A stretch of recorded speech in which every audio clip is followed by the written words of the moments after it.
Alright, today I'm going to show you how to create your own cup of hot chocolate inspired by Henri Matisse. The first thing we need to do is learn how to draw a 3D cup.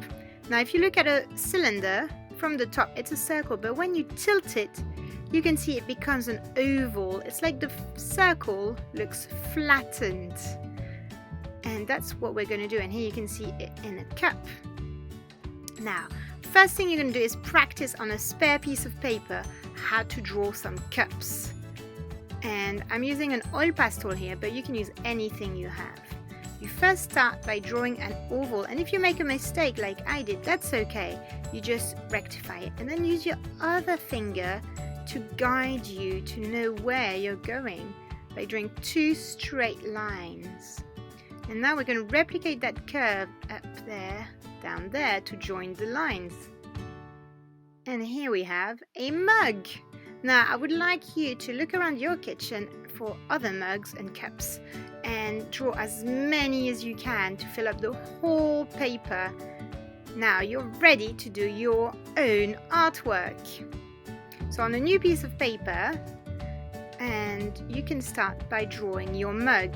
Now you can, I'm doing it with an oil pastel here, straight, but you can do it in pencil first if you want to.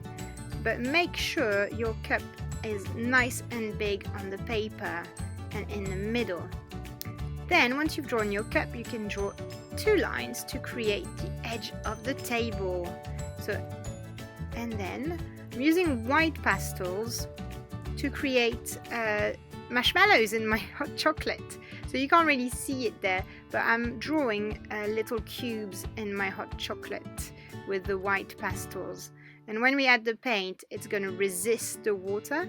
I'm also adding some steam of the hot chocolate. You can use a black one as well. I'm going to do some more resist patterns. So I'm drawing some patterns on the tablecloth and also some wallpaper. And I'm going to add some more patterns on my cup. So because I'm really inspired by the work of Henri Matisse, I really want to use a lot of patterns for this. And you'll see it when I start painting better. Now, we're ready to paint. Just like Matisse, I'm going to use colors that are really strong together and that he liked using a lot. So I'm using this really beautiful dark blue. And when I'm painting, I start by painting the edges really carefully and really slowly with the tip of my paintbrush. Just do all the outlines so that my painting can be really neat. And then you can fill it in a bit faster. Same with the background. I'm using red there because that's a really Matisse color, and red and blue, it looks really striking, doesn't it?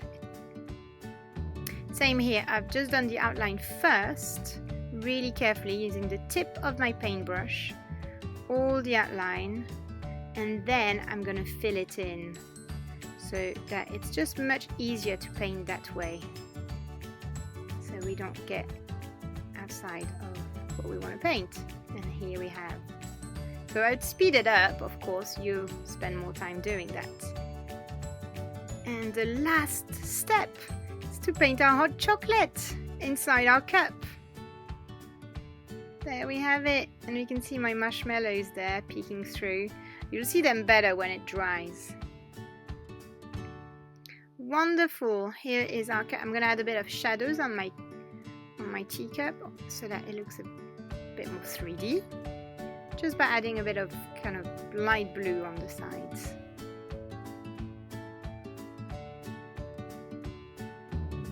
And there you have it, a lovely cup of hot chocolate. Yummy!